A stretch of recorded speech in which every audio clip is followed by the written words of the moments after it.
Hello my friends and welcome back to the rabbit hole. In today's video we are going to be talking all about natural products, and specifically we're going to talk about my experience using them and also what I think about the science surrounding them. I've actually had a lot of people asking me my thoughts on skincare devices, natural deodorants, what else do I have? Oh, supplements. Yes, I've been asked a lot about that. And I'm going to have a part 2 to this video as well, so I don't cram too much into one video, but I want to make a couple things clear before I get into this video.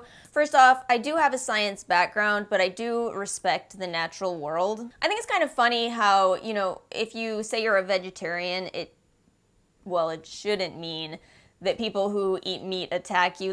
Never mind. Actually, that's a terrible example. The point that I was going for is that we should all just respect each other's personal choices, whatever they may be.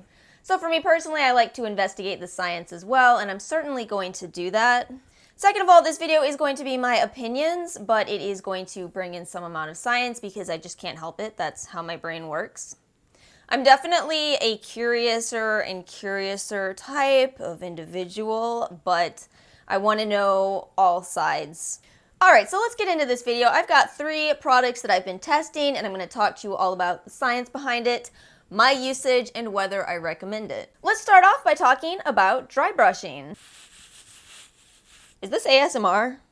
So dry brushing has been talked about for years. It's nothing new, and it does have some rather intense claims associated with it. They say that dry brushing can stimulate the lymphatic system, reduce cellulite, and remove toxins.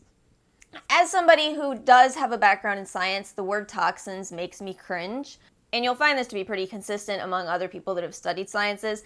It's just that there's so much under this idea of what science is that to just say toxins equals bad it's very frustrating. So in order to actually talk about my experience with this, I do feel like I need to start by addressing all 3 of those claims. So the biggest reason that toxins as a word bothers me is that you don't really need to worry about toxins as long as you're a healthy person. Again, it's a catch-all phrase, but your liver's pretty catch-all. That's its job. That's what it does. So, I don't really think you have to worry that you are toxic unless you've listened to the Britney song too many times. And as far as reducing cellulite, that's a tough one too, because that's one of those issues where really nothing is going to reduce cellulite non-surgically. Now, that said, you can reduce the appearance of cellulite, and this may assist with that by basically bringing the blood to the skin and kind of plumping it, which would reduce the appearance of the cellulite. But I can't honestly say it's a lasting effect, and I really have a lot of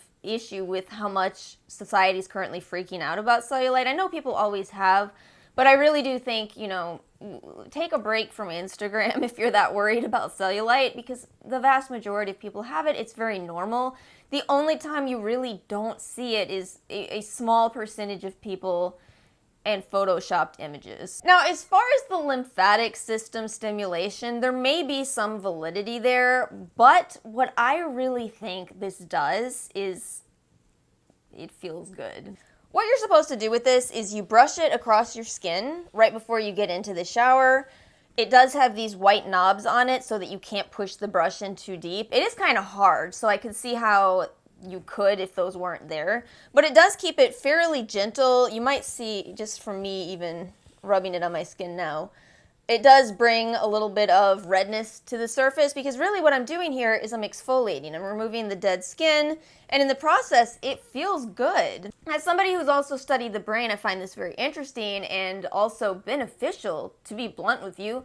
I think that anytime you're doing something that's boosting your mood, especially if this is your morning routine, way to set the mood for the day. You're off to a good start. And this one is $18. I have seen them for more. I have seen them for less. But I don't think it's too exorbitant of a price. In short, I actually like it, and I plan to continue using it. As for is the science there, this one's kind of a yes and no, because again, you can certainly make arguments for why something that feels good and is non-harmful is beneficial in your life. But lymphatic system drainage, reducing cellulite, removing toxins, all of that is a little bit maybe too far. And yet I still like it, and yet I still I would recommend. So on this one, I would say limited science, but yes, I do like it. Next up on my list, we're going to talk about natural deodorants. Now, you've probably heard a little bit about these. I feel like natural deodorants definitely had a moment. The main concerns that I've heard expressed regarding why people are switching to natural has to do with the concern over the aluminum that's in deodorant/antiperspirants. It's worth noting that most of the studies that have linked breast cancer and Alzheimer's to aluminum in deodorants, or antiperspirants rather, have pretty much been debunked, but I think it's really important to say that you still have the option of using a natural deodorant regardless, and in fact there are medical reasons why somebody might choose to, including kidney disease.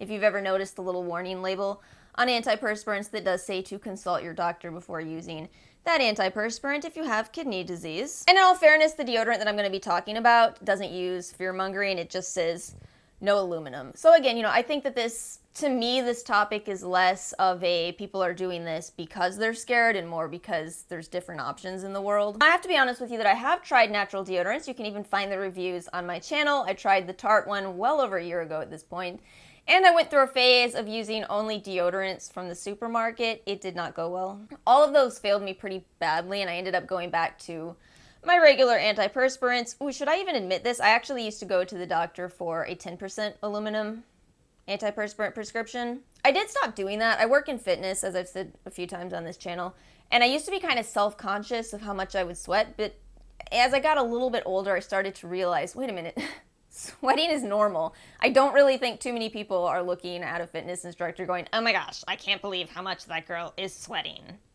I'm just so offended. She just worked out for 60 minutes and she's sweating. I don't think I'm good at accents. Long story short, I didn't like natural deodorants, I didn't find alternatives, and I just kind of went back to what I was doing. But it's always been in my head, I would try a natural deodorant again. So this company did approach me and they did send me this. It took me a little while to decide if I wanted to accept this because, actually that's how I am with all PR. I don't want to accept it unless I know I'll actually spend the time researching it. I did read through the ingredients before I even accepted the PR.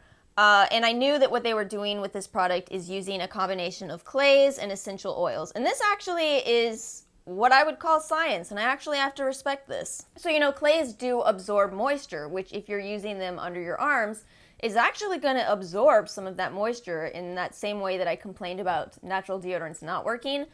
Good idea for a formula, but there's another part to deodorant, and that is actually blocking the odor itself. So of course the odor is caused by bacteria, which is why they used plant-based antibacterial ingredients, including witch hazel, peppermint. This particular one is eucalyptus. I have to say it's the most effective of them all. I really was amazed by not only how much it compared to my antiperspirant. I didn't see myself sweating, and I didn't smell myself after working out. So again, with this one, I do respect the science that went into it. I think they did a great job of formulating a natural alternative to aluminum-based antiperspirants, and I was really quite surprised by how effective it is. Now that said, the smell of this one is the eucalyptus mint. That's exactly what it smells like, so I'm not sure that this scent is for everybody, but again, I find this most effective. They sent over a couple of other samples, and I'd have to say my personal favorite is Sweet Amber, but this one also has less essential oils in it, so this may be better for some more sensitive skin types. I think that's really the only con that I could have with these. Because these are natural products and they do contain a lot of plant-based ingredients, you need to know how you react to those ingredients. If you have an allergy to any of the essential oils in this, you don't want to use it. I think it's a lot like the peanut example that I use over and over again.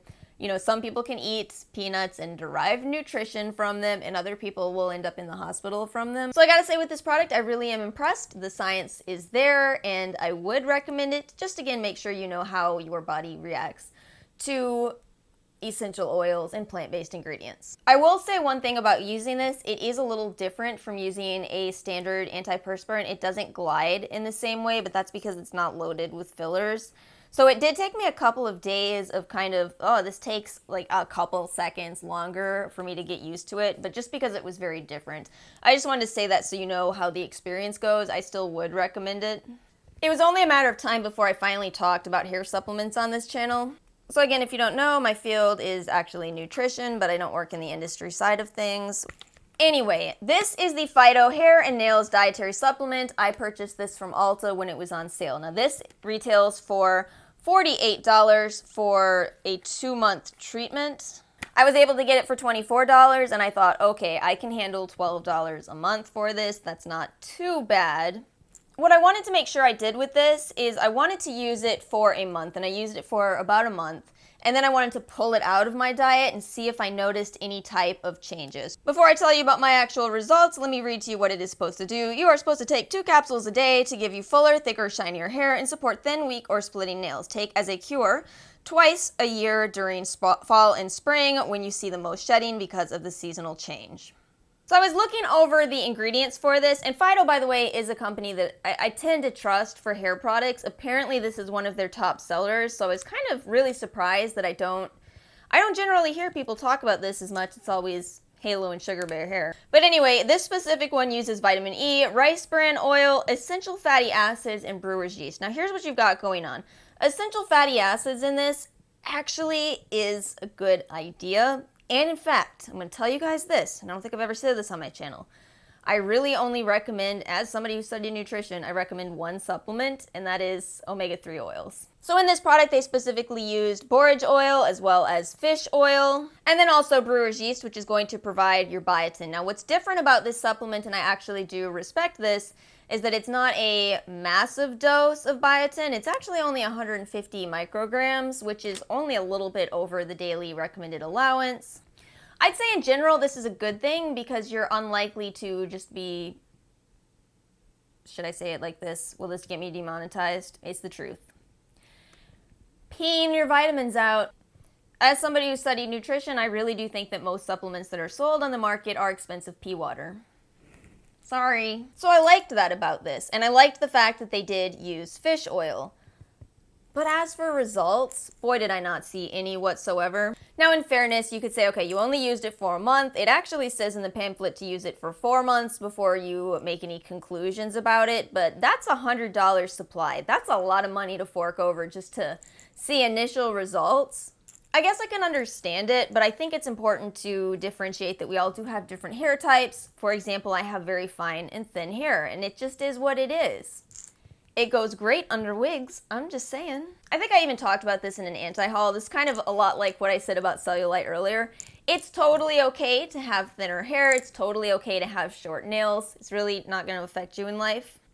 And I guess what I'm getting at is I don't actually think this works. Now understand that I'm disappointed because, even though I did get this half off, I still spent $24 and I really don't think that it does work. Thankfully, I didn't see any side effects. It doesn't have any of the potentially concerning ingredients such as saw palmetto, which is in Tati's product. And again, it doesn't have such a high dose of biotin that you would see breakouts. I certainly didn't. I stopped using this around 2-3 weeks ago. So with this particular product, I really don't think I would recommend it. I think the science is almost there. I do agree with supplementing with omega-3s, but the science behind biotin is extremely limited. There's really no studies at all showing that it's conclusively effective at growing thicker or longer hair. But again, the reason I really can't recommend this is because you can buy those 2 main ingredients so much cheaper through other brands. For example, this is the omega-3 fish oil that I purchased and I use. This is a 1-month supply that cost me $5. I looked on their site and found that you can purchase a fish/borage oil supplement for $12 for a 40-day supply. And then if you are interested in supplementing with brewer's yeast as well, which does have benefits to it, it is $9 for a 1-month supply on that same Puritan's Pride website. I would emphasize always check with your doctor before you take any supplements. You don't necessarily know how they could interact or if you even need them. Again, if you are taking higher doses, especially of B vitamins, your body's not using them. They're water soluble. And if you're taking too high doses of fat soluble vitamins, you could end up in not a good situation. So sadly, this Phyto is not one that I recommend, but I do recommend the other 2 products. So I hope you guys found this video helpful. Please let me know your thoughts below, and also if you'd like me to try anything else in this kind of more natural world. Again, I've noticed a lot of interest. I've got jade rollers on my list. I don't know what to expect right now, but I'm gonna do it. I'm gonna try a jade roller. Not the egg thing, not the egg thing. Thank you so much for watching. Make sure to like and subscribe, and I'll see you guys next time.